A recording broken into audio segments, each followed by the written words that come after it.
My name is Hunter.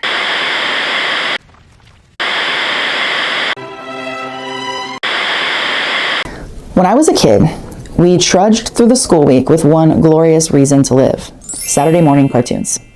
I vividly remember lying on the sofa half awake, hearing the music for Dennis the Menace jangle through my brain, while my mom yelled that my cereal was turning to mush. Back then, in the late 1900s, it was clear who these shows were for: kids. But it's 2025 now and something has obviously shifted. I don't know if you've noticed, but adults are filling fan conventions, writing fan fiction, and debating the deep themes of shows that were written and created ostensibly for children. Shows like Disney's The Owl House. What's going on here? Once upon a time, cartoons were dismissed as simple entertainment for children. Can you imagine a grown man in, say, 1975, stubbing out his cigarette in the ashtray at Waffle House, swigging down the last of his coffee and saying, "Sorry, Bert, gotta go. My girlfriend and I are binging the Smurfs tonight"? It never would have happened. But today, shows like The Owl House attract a passionate adult fan base. Why? What are adults looking for in children's cartoons? Fan studies, an academic field that explores how people engage with media, offer some answers.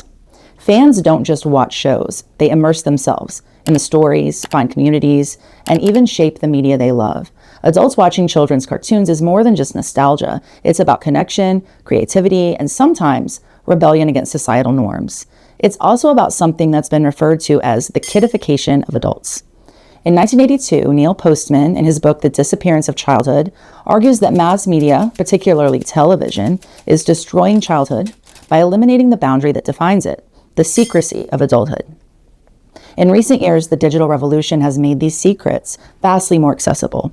Both Gen Z and Gen Alpha are what Mark Prensky calls digital natives, while the generation from elder millennial and up are digital immigrants.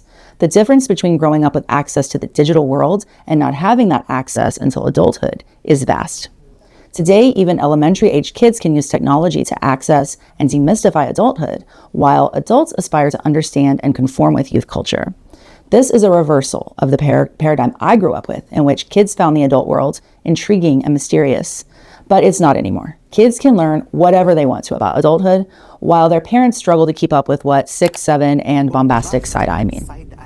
Internet access has redefined what childhood is, which has redefined what adulthood is. Bottom line, there is no longer such a clear demarcation between the two phases of life, and this has changed what kids aspire to be. Nobody's looking forward to being an adult anymore, not even adults.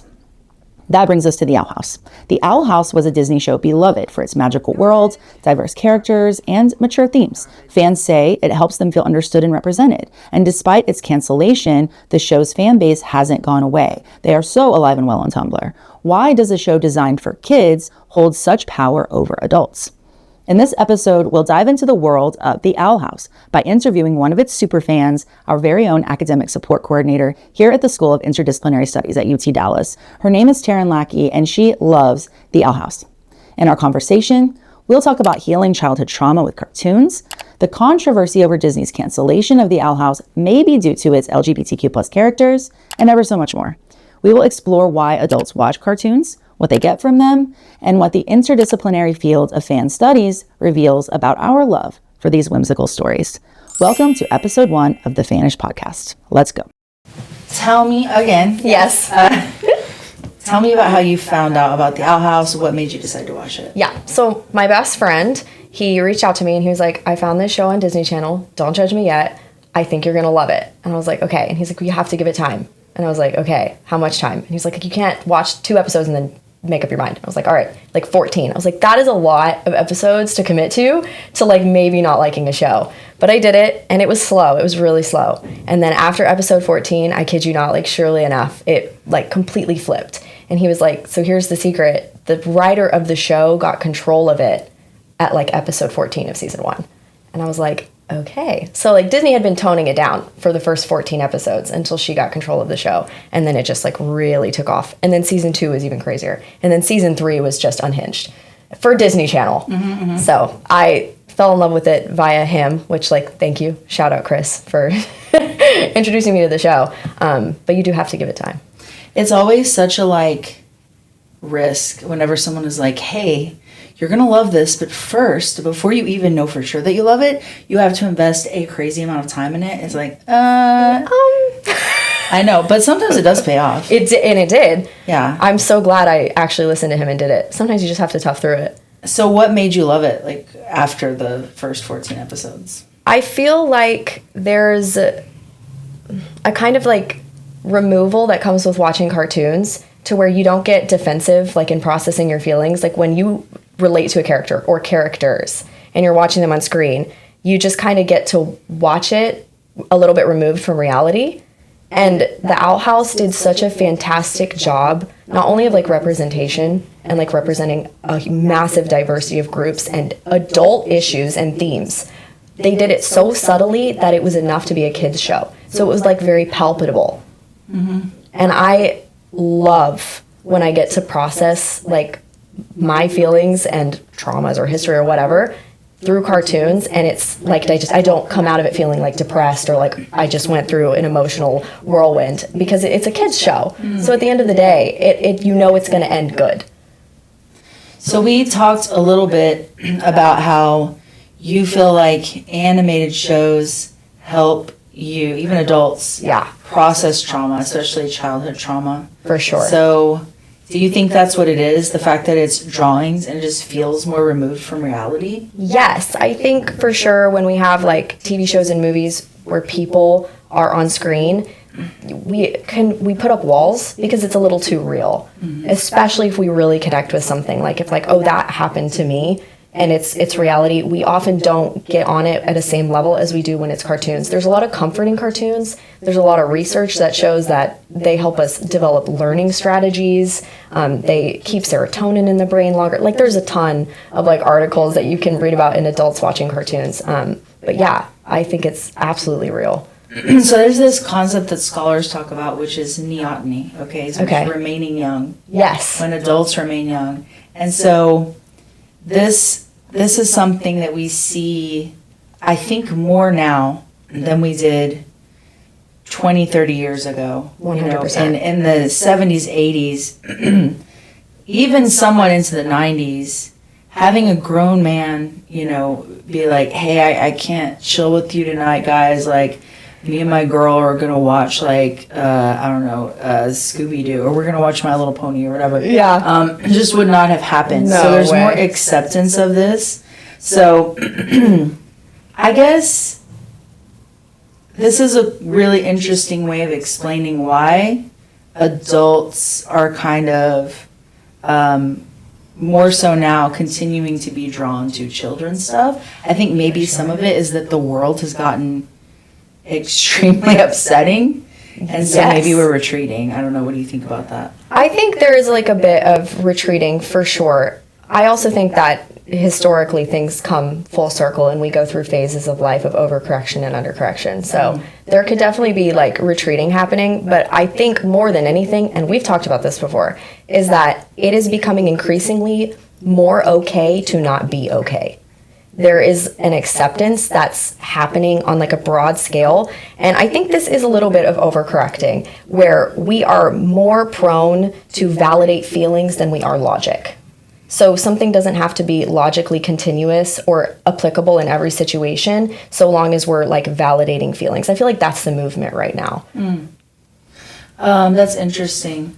I think maybe it might depend on who you talk to, right? Yes. Like, you're going to talk to certain segments where it's like, oh, I don't care about your feelings and it's all about logic. And then certain segments where it's like, you know, it's all about the feels. It's all about the feels. And so you have, like, a big swing there. And maybe not as much balance, middle ground people as we could use. No, but that's that overswing, right? Like, that's this. We're trying to fix an issue. This is with every movement in history. There's a wave of this needs to change, and it's really powerful and it's really strong, and the resistors are really powerful and really strong and opinionated in that resistance, and it will level out until the next thing needs corrected and changed.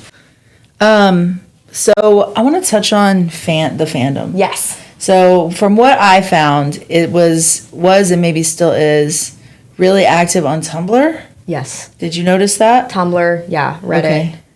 So tell me how or if you interact with the Owl House fandom.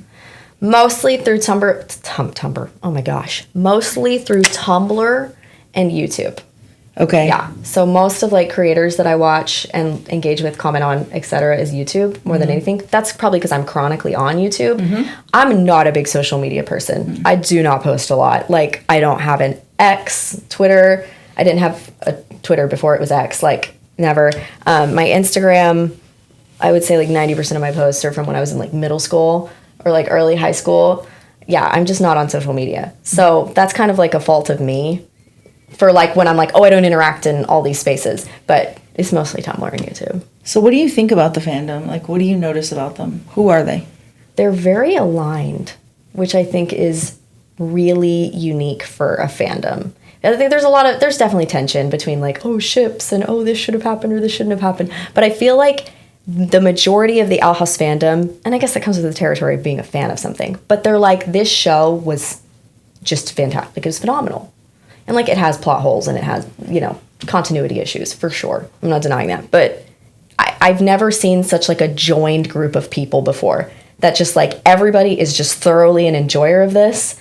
And we're all here to just praise it and talk about why we love it and why it makes us feel good. And that's the fandom. Like, I don't know. Sounds so nice. It does. There's not a lot of toxicity that happens in this fandom, which I feel like is so refreshing. Marvel, I feel like, is a really toxic fandom. Right. Yeah. Like, I love Marvel, don't get me wrong, but like DC too. Like, I feel like there are these very dominated spaces of just like very angry people. I don't know. I'm not trying to call anybody out. I'm a Marvel fan. Like, I'm a part of that fandom for sure, and DC. But this is like my place that I go to when I just need to read some positive things and supportive people. And I've been to a lot of cons too. And I do Owl House cosplay almost every time. And they're like, I love your costume. We get, like, last time we were in line, I went with my friend Chris, who showed me the show. And, like, literally, we were in line to get in, and somebody was like, yeah, the Owl House! Like, it was like... Who did you cosplay? I was Amity last time we went. Okay. Yeah. But it's just that way. Like, we're just supportive group of people. It's wonderful. And I feel like we're all very traumatized, too. And maybe that's why it's, like, a soft place. Yeah, like, but it's, like, a soft place to land. I don't know. Well, it kind of makes sense if you theorize that the reason why people are drawn to the show is because they're seeing queer representation or even just like representation of childhood trauma, or they're watching the show because it's a safe place and a safe feeling and vibe that they're happy to find like-minded people. They're not going to be in there, you know, arguing and screaming about, you know, this character or that character, whatever. It just makes sense. It makes sense that it would be a really, like, sort of cozy fandom. It just, that really does jibe with the, like, feel of the show. Yeah. So you haven't really witnessed a lot of, like, crazy drama. No. Okay. Literally over ships. Yeah. Like, that's it. Or if somebody is like, ooh, Bellos is attractive. Like, people are like, yeah, then they're like, ew, get out of here. Like, get out of town. With that sentiment. But like, other than that, it's a very calm place to be. Statistically speaking, the audience for the Owl House wound up being older than Disney expected. Right. Which was also something that they didn't like about the show. And another reason why it went into being canceled. So as a fan of this show, and also just in general, do you feel like it's really socially acceptable now for adults to be into kids stuff? Do you feel like there's still a stigma? I think there's definitely a stigma because I don't think it ever goes away, especially when something is like not something we all do as just like a baseline of humanity. Like, I know plenty of adults that don't watch cartoons. So the stigma definitely exists. But I feel like at this point, especially with my age group, that it exists more inwardly than outwardly. So I feel like I would be more prone and quick to judge myself for watching cartoons than maybe somebody else. And I think it also has a lot to do with confidence. Like, if you're okay and comfortable with who you are and what you do, like, I think other people innately are comfortable with you being who you are. But yes, I do think the stigma exists. It's definitely more common now. It's been praised by some for representing LGBTQ characters, right? Yeah. Especially when you compare it to other Disney properties, right? Yeah. So how was that experience for you when you started seeing queer characters, queer kids represented in this show? Like, what was that like? This is such a sensitive topic, and I know that, and I acknowledge that. And Disney did too, which was a big thing as to why the show got canceled. We can get into that later. For me, I feel like the reason that it was so impactful with this show in particular is because of how it was executed. So Dana Terrace, the creator of the show, did a fantastic job of just making these different groups, LGBTQ, Colombian, like there was so much different representation in the show. There's like a whole list. They represented about every group possible. Even demons. Even demons. Yeah. Even demons. But she made it so normal. Like the characters didn't come onto screen and like, oh, my identity is this group and that's my whole character. Right. That's my whole personality, is that I'm checking this box and there you go. There's my plot. There's everything about me, because that's just not real. Like that's not how people exist. People are the same. We're all human beings. We just maybe identify with different, groups and qualities, and like we're not out here just like screaming about it every day. And honestly, I think that that's really polarizing when companies take like LGBTQ representation and then they're like, that's the character. No. Dana did such a good job of the characters who they are.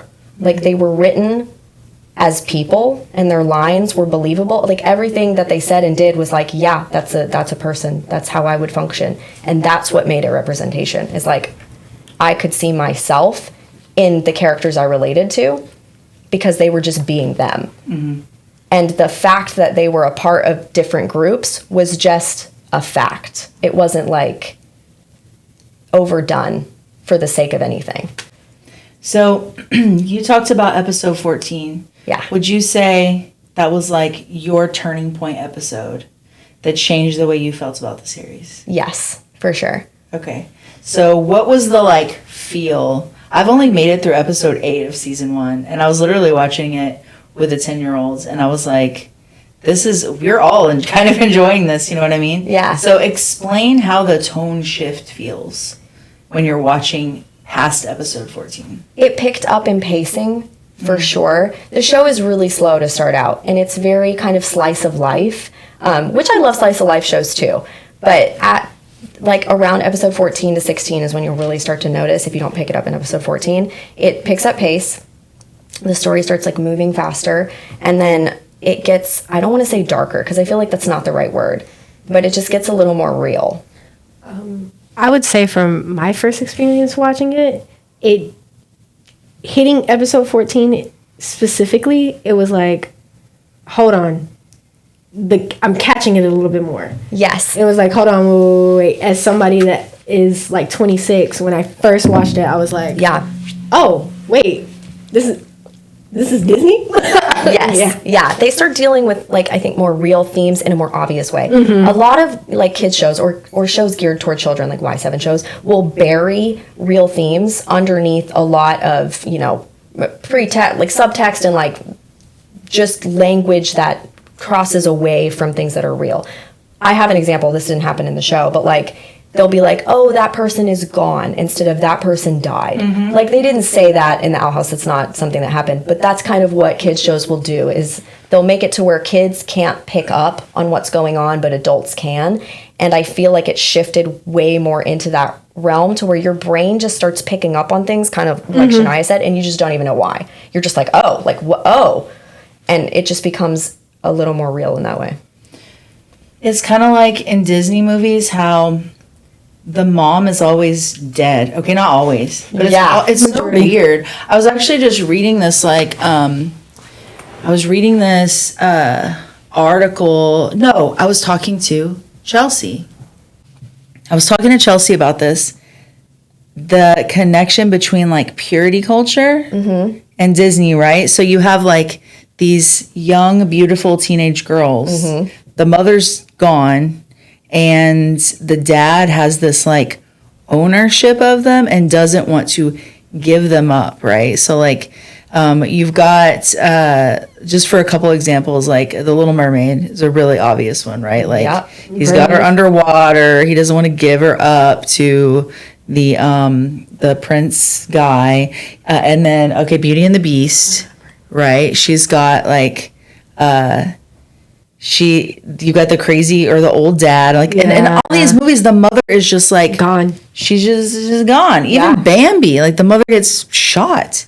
Yeah. And then you have it's like this weird giving up the daughter's virginity thing, and so it's very coded, right? Yes. And whereas the Owl House was quite explicit about what they're saying with the show. I think so. I mean, by the end of the show, I guess this is spoilers. You're watching this episode, you're gonna get spoiled. By the end of the show, the main bad guy, literally his like skin is goop and falling off, and you see the bones underneath. Like it gets metal. Yeah. Like, and I'm just like, there's no way that this was a Y7 show. By the end of the show, by season 3, she knew it was being canceled, and she was like, okay, well, you're just going to get everything now. Like, everything that I wanted to happen is going to happen. So it got really kind of, like, unhinged. So talk about season 3, because season 3, like you said, she knew that it was getting canceled, and the season was shortened into, like, 3 long episodes or something? 3 45-minute specials, yeah. Okay. Yeah. So what was that like? Did everybody already know? Yes, we all knew it was going to get canceled. Okay. By the end of season 2, they had already said that they were not going to renew the show because it did not fit the Disney brand. Okay. Verbatim. And she expressed, like, you know, her first, like, gratification for Disney, like, oh, thank you so much. And then later it was like, that was horrible. I don't, you know. All in all said. But her NDA. Yeah.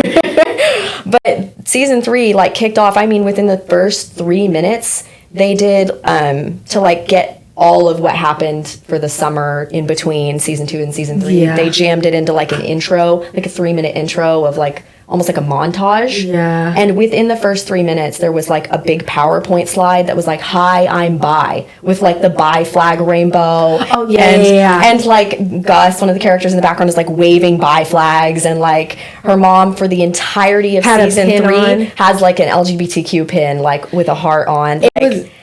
For me, watching it, you can clearly tell the shift. Yeah. And it was like, hold on. Wait, her shoes, the pen, pencil, what's that on her desk? Yeah. The t-shirt.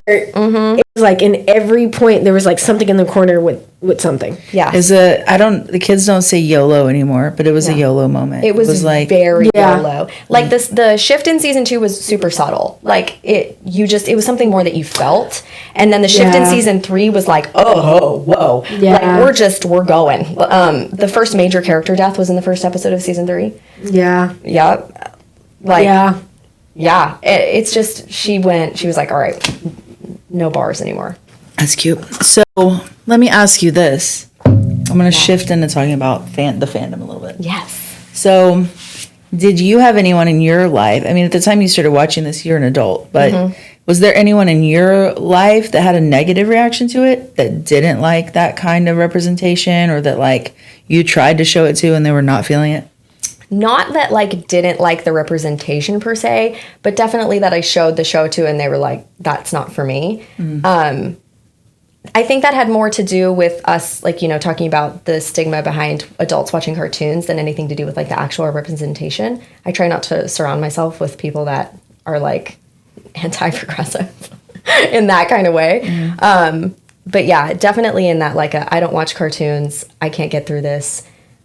Like, I think the reaction of that person was like, why are they always crying? Like, every episode, they have to be upset about something. Like, oh my gosh, just, like, get over. It was just a little too, like, in your feels, dealing with too much stuff for them. Can I not just be a girl? Okay. I know. Well, I was thinking that part didn't bother me. I was thinking it more as they're children.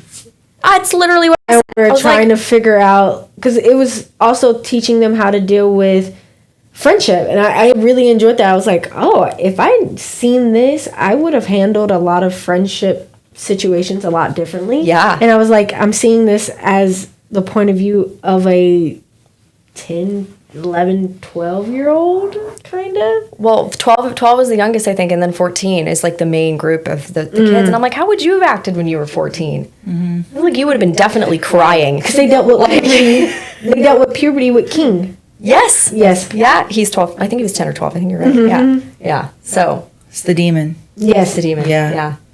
Talk to me about cons and cosplay. This is not a part of my life, Yep.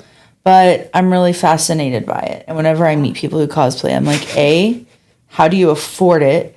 Yes. Because, oh my God. That's very true. I've looked at some where I'm like, I would like to do that. Usually for like Halloween. Yeah. And I'm like, oh my God. It's a lot of money. Yeah. And then where do you do it? How often, etc. I've only ever been to cons in Dallas, so I've never like traveled for con before, although I desperately want to. I want to go to Comic-Con in San Diego so bad. Oh my gosh. How I do it, I've been doing it since I was 12 or 13. So my best friend in middle school pulled me into it via anime. So my first cosplay ever was Naruto. It was so much fun. And from the second I went, like my first con when I was 12, and I met those people there, I was like, oh yeah, these are my people. Mm-hmm. Like when you go to a con and you are just so openly dressing up as a very like vibrant character from an episode of something, she's sighing because she knows. It's the best feeling in the world. It really is, because you're all there just like being weirdos together. And nobody is going to look at you funny. They'll definitely look at you funny when you're in the Walmart or the Canes before you get to the con. But like once you're there, everybody knows why they're there. It's like community without having to scream at each other. Hey, do you like this? Hey, like you just know immediately. You look at someone, you're like, I love that show. And for some reason, Ask for pictures. you just get viscerally excited to like see characters that you know that's not the real actor or the real character, but it's like there's just like this. It's like almost going to a concert and seeing. You're actually seeing your fictional characters on regular people, and you're like, because if you see someone, like I seen someone do a Storm Sailor Moon, which is the coolest thing ever. and I'm like, that's not a combination that you get online. No. She had to sew it. And I took 20 pictures of just me and her, and she built her staff and made it look like a storm. I wish I can find it. But yeah. It is. It's really cool and it's creative. It is just a very welcoming space. And I have never met a mean person at a con. Ever. No. Literally ever. These people are there to talk to you. They're there to like get into fandoms with you. There are literal rooms you can go to with different hours throughout like each day where it's like, oh, it's your fandom, and you're literally just going there to talk to other people that are part of the fandom. It's like a little network group. It is a network group. Hey, like, share, and subscribe. Maybe if we get enough fandom for this fan podcast, we can send a meetup. Somebody, a few of us, to Comic-Con in San Diego. Comic-Con in San Don't give me Diego. heart palpitations. Isn't that what we were just talking about? Yeah. But that's a lot of money. Look, hey, Don't give me heart palpitations. We can start here. There's tons. Shania, we dream big at fannISh or my Fan bad. Studies. I'm sorry. I just bought my 3-day ticket to Anime Frontier. My friends was like, we're doing it. I said, okay, I gotta buy it now. Yeah. But yeah, so all the cons I've been to are in Dallas. Yeah. I went from anime to like cartoons, and we branched out. The last couple I've been to, we did Owl House, which was fun. I met Dana Terrace last time. Did you? And what was she like? She's such a nice human being. Oh my gosh. She's so down to earth. She's just like a really chill person. Like, she's not performative in any way. Like, you just meet her and she's like, hey, what's up? Like, thank you so much. You're really cool. And we're like, no, you're really cool. And it's like, everybody's crying. Oh my gosh. And she signed my my staff, my Amity Ghost staff. Yeah, I should have brought it. Who else have you cosplayed? I have cosplayed Naruto. I've cosplayed Sakura. I've cosplayed Killua from Hunter x Hunter. Yeah. Those are all certainly words. Yeah. I got you. Killa's right there. Oh. Is he in here? Yeah. Yeah, right That's there. my baby. I thought this was the Target dog. I did When too. first saw I did it. too. I was like, why is Spot or Target in here? So when I was like looking into the episodes that caused the most chatter online, there were two that kept coming up. I probably already know the answer. Tell me. Hollow Mind is one of them. I didn't have that one written down, but it does sound familiar. Oh my gosh, that's crazy. Understanding Willow, Yep, that was the episode it changed. Enchanted Grom. Enchanted Grom. Yeah. So tell me about those. Like, do you remember watching those? Do you remember Yeah. the response you had, the response other people had? Tell me about it. Oh, I definitely remember. So, Understanding Willow was the episode where they go into her friend Willow's mind, who has been like bullied her whole life. She's super outcast. She has the Disney obvious mean girl bully. Like, yes, she is that character. She's that main character. And her ex-best friend, who becomes Amity, who becomes Lewis's girlfriend, also bullied her. Outside pressure, parents, social groups, whole thing. But basically, she goes and she burns her memories of her because she doesn't want to be like, it's too painful for Amity to be like, okay, I just can't deal with this anymore because you used to be my friend and I have too much guilt about it. So I'm just going to burn your memories of me. Well, it sets her whole mind on fire, literally. And she starts forgetting her whole life. Willow does. Yeah. And so it's really, I know. And so they have to go into her mind to try and fix her memories and put out the fire. So they're in her mindscape and they're going through all these memories of their friendship. And then the day comes when she tells her she doesn't want to be friends with her anymore because can't do magic and she's weak. And the inner Willow is just this fire monster, pissed, like setting flames to everything, like, we don't need you, Amity, like, Willow deserves not to remember, like, she doesn't want to remember anything. Like, it was just this anger. It's like this pure anger from the inside of this poor bully girl. I know the face you're giving me is like, it's intense. It was really good. Do you know what I'm thinking of is that I feel like every girl's first toxic relationship was with another girl who was their friend, sometimes their best friend. Am I wrong about this? I know that I'm not the only one. That's the case for me. I had an intense, and it took me a long time to look back and be like, oh my God, she was horrible to me. Yeah. It took me like years to really accept it. Like, my most painful, like, teenage relationship was with my best friend. Yeah. And it continued into my 20s. And so when you're telling me all this, I'm like, oh my God. First, I'm thinking of the movie Eternal Sunshine of the Spotless Mind. Have you seen this movie where there's this service offered? Yes. Where Jim Carrey and Kate Winslet and this doctor can go in after a painful breakup. If you were just like in so much pain, you can go in and have the memories of that person completely removed. Oh, wow. And so one of the characters does this, or actually one of the characters realizes that his ex has done this because he goes to see her and she doesn't know who he is. Right. And he's like, what? And he goes to figure it out and he finds it and he's like, okay, then I'm going to erase you. And then you go inside their mind as their memories are being erased and their inner people are like racing through the memories trying to stay together and save the memories. Belated spoiler alert, but very similar kind of thing. It is, yeah. Yeah, much is. And so, wow, I can see why it got a huge reaction because just hearing about it is like kind of gut wrenching. Yes. But it also goes into like psychology, the whole point of like trauma, losing your memories from it. That's that first episode, I feel like, where it really touches on adult processing. Yeah. Like things that we would relate to very clearly from like our childhood. And it's like the first episode that they frame her in that empathetic light because they show why she stopped being friends with Willow. And it was an external factor. Like it was her parents. It's not an excuse to like abuse your friend. Yeah, but it is the start of her redemption arc. So it does show her saying, which I enjoy, is like, I don't forgive you completely, but you know what? I understand now why you did it. It does not give you the right to do that to me, but I'll forgive you a little bit and we can work on our relationship. And that's exactly what they did, which I also appreciate. It wasn't just a full like forgiveness. It was like, actually, you know what? That really hurt my feelings. It seems like you're trying. I'll give you that chance again, but we're going to have to work on it. She said like, but it's a start. I think is what she said. Mm-hmm. You know what? These types of relationships and situations are just really important for kids to see. Yeah. Because, you know, a lot of cartoons, animated stuff, Disney is very maybe overly simplified.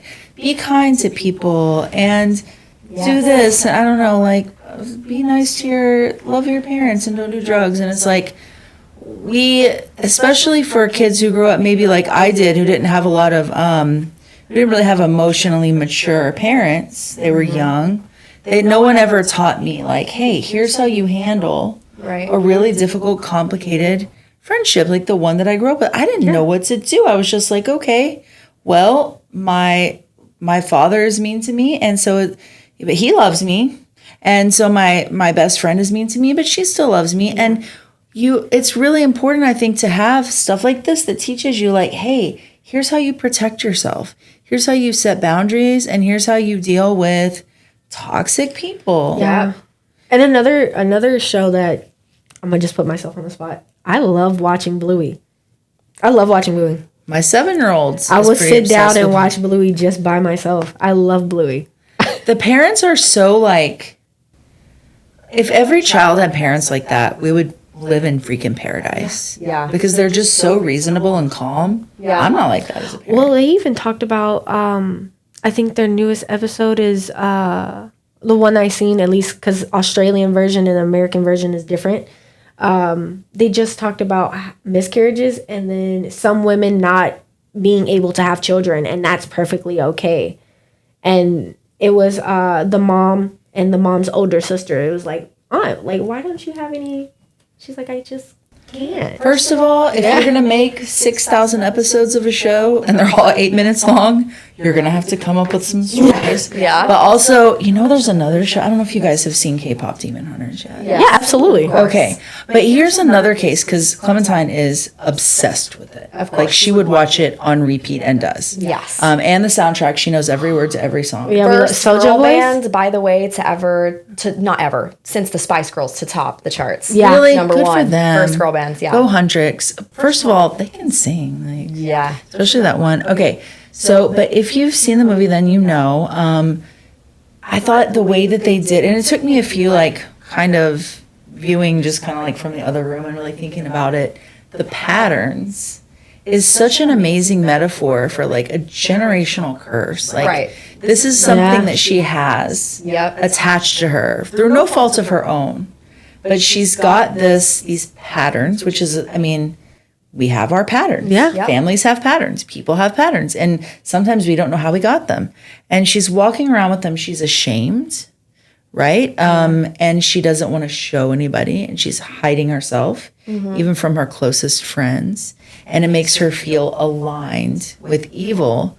And she's trying to compensate for it, And she's got to eventually figure out that, like, this baggage, these patterns that she was born with don't define her. And I was like, this is such a really powerful and like simple, but not simplistic way of explaining this to young people. Yeah. No, 100%.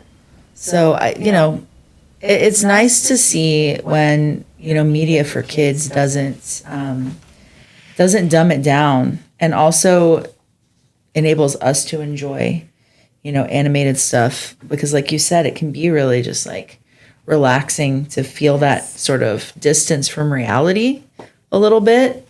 Yeah, but at the same time, not unrealistic. Exactly. Because it is really unrealistic to just be like, oh, kids, everything's great. Don't do drugs. Like, like all this different stuff. Not unrealistic to not do drugs, but like unrealistic to frame it as if everybody does this and we all behave XYZ and this is the path and like nothing bad ever really happens. Yeah. And we can handle it like that, I just wanted to point out something that you said. You said, I'm going to put myself on the spot here before you said you watched Bluey. And that's exactly what I'm talking about when I say that we internalize this idea that as adults we cannot watch cartoons. Yeah. That it's somehow embarrassing. Like, but nobody even here was judging you, but you still felt the need to say it. Do you know what I mean? Especially something like, at least for Bluey. Bluey to me is like toddler. Yeah. Toddler. Like, I'm okay with saying I still watch Cartoon Network stuff. Yeah. Yeah, but I think just Bluey is like a toddler show. I still watch Scooby-Doo. Yeah. I still watch Scooby-Doo. Like, I love Scooby-Doo. I love Scooby-Doo. Scooby-Doo's great. It's time for the fannISh 5. Okay. I'm going to ask you 5 questions that we ask all of our guests. Okay. And no, you can relax. They're fun questions. This feels interrogative, like with the light. Like It's just special. That's all. It's just special. Yeah. Okay, so question number 1. What was your first fandom? Naruto. Naruto. She didn't answer right. Yeah. So that was it. You were like, You dove in. That was the first thing I got like obsessed with. Okay. I would say lifelong is Scooby-Doo. When I was a kid, I had everything Scooby-Doo. Yeah, and I still watch Scooby-Doo to this day. So lifelong Scooby-Doo, but like total dive in, watched all 762 or 65 episodes or how many there are. Yeah, Naruto for sure. You know what? I really think that mine, since no one asked, is I was just thinking, I was like, what's the first one? I was actually like in kind of a little bit of a fandom. Not like when I was young and I really wanted to be Rainbow Bright, but like fandom, and I think it's got to be the X-Files. Like, I love the X-Files so much that for my birthday in high school, my friend Angie got me, so in like 1995, 6, something like that, I'm very old. There was this Rolling Stone magazine cover where Mulder and Scully were on the cover in bed together, right? Like, covers were up to here, but like they had their shoulders out. And if you guys haven't seen the show, the sexual tension between Mulder and Scully, the unreleased sexual tension, because it's not a sexy show, but it's the reserve, it's the like underlayer, it's the what's not said that makes it so hot, okay? And you can laugh, but one day you'll understand because I'll force you to watch it. Okay. But on this cover of this magazine, they put them in bed together, and everyone lost their minds. Okay, and that was the first ship.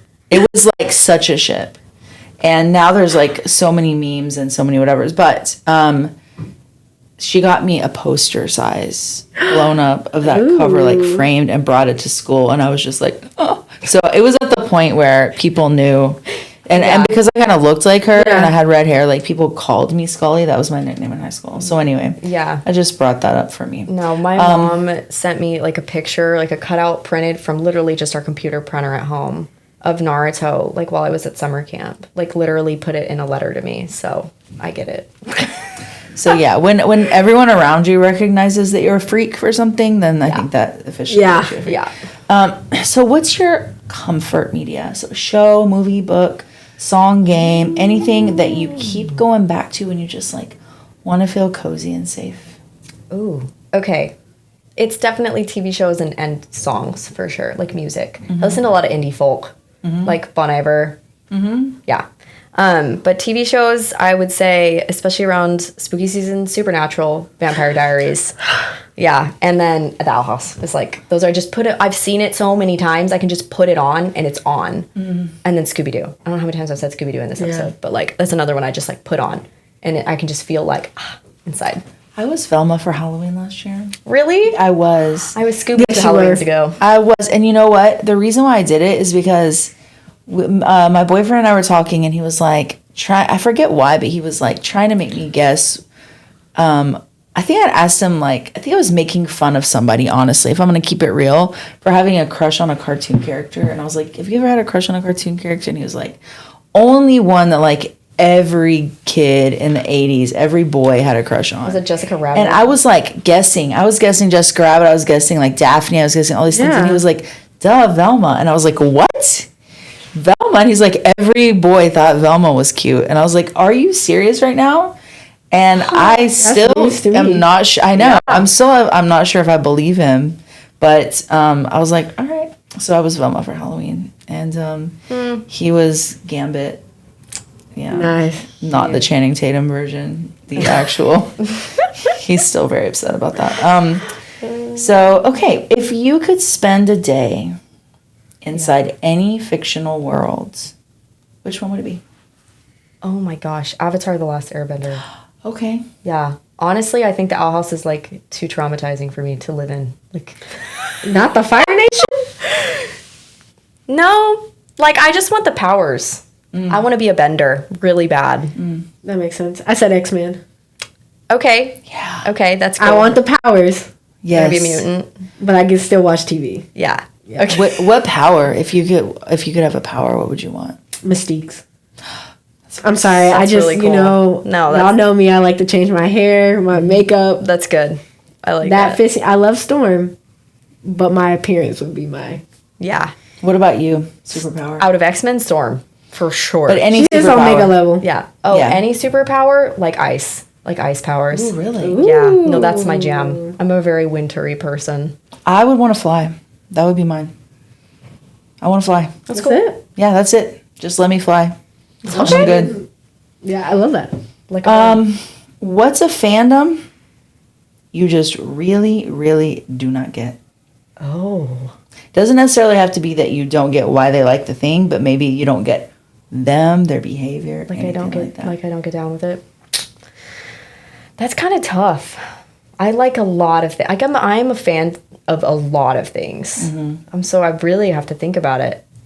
I mean, you did mention that Marvel fans are kind of toxic. Yeah, but I'm a Marvel fan. I'm like a massive Marvel fan.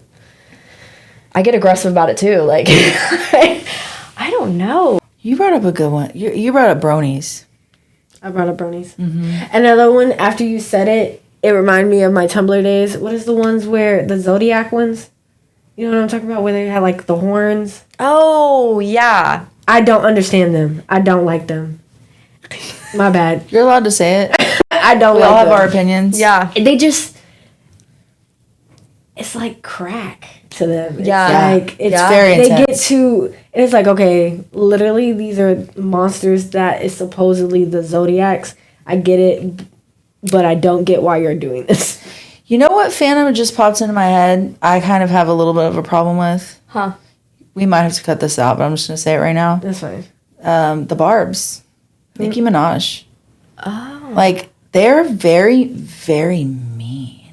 I get it, and then I don't get it. Like, I used to, not the intensity of, like, trying to It's get so somebody intense. canceled It's type so intense. situation. I used to be a Nicki Minaj, B.O.B., so they called me Bob. But they went just as crazy as her. We can cut this out, yeah. But they just... There's actually a lot of fandoms where I'm like, I kind of like that fan object. Like, there's a lot of Nicki Minaj songs I really like. yeah, I love Nicki Minaj. But then the intensity of the fandom and, like, how it's like, do you have a personality outside of this? Like, go touch grass. Yes. Like, get off of Reddit. Stop trying to destroy people's lives. Yeah. You know what fandom I hate all the way around? The Andrew Tate fandom. Oh, that's a good one. I mean, I feel like there's a lot of, like, manosphere fandoms that I would say are just not the best. Andrew Tate probably takes the taco, though. Yeah. Like, I just don't get the object of the fandom. No. And I just don't get the fandom. Period. It's like, this is an interesting topic, though, of, like, where does fandom end and something else begin? You know what I mean? Like, fandom can kind of, there can be, like, a blurry something like line that. between I think I have the answer for fandom that. and cult, between fandom and political movement, between fandom and even, you know, philosophy or belief system. I think when it turns into ideology. Exactly. I think that's when it transfers from being a fandom to something we enjoy to something that is probably, like, unhealthy. For sure. Yeah. Okay, and then last question. Yeah. What has been your cringiest moment Oh my as a gosh. fan? When I was in 6th grade, I wore my ninja headband to school. Oh, that's nothing. That's pretty cringe. It was pretty bad, but I did, like, the whole look too. Like, I layered on orange and, like, wore leggings, like, with a skirt I shouldn't have been Is this a wearing leggings Naruto with. thing? Yeah. Okay. And, like, I just did, like, the look. I didn't quite go full cosplay, but then I wore it to school, and I'm telling you, like, everybody was like... I actually love that. I guess. I love that. They were like, girl, what are you doing? I would have been friends with you. I'd be like, it's Yeah. okay. She's just a little weird. I haven't even noticed. Shania would have brought her anime body pillow to school with her. I did. I bought. That was my cringiest moment. I think I was in undergrad. It was high She school. was a grown person. It was either high school or undergrad. I bought a Bakugo okay. body pillow. Yeah. Did he have a shirt off? No. No, he didn't have a shirt off. It was I couldn't get into the 18+ side yet of the conventions. Now I can. Oh, I remember running into those when I was 13, and I was like, ooh, what's this? And they were like, you can't come in here. And we were like, okay, never mind. That is amazing. And that is the episode. Thank you so much for being with us.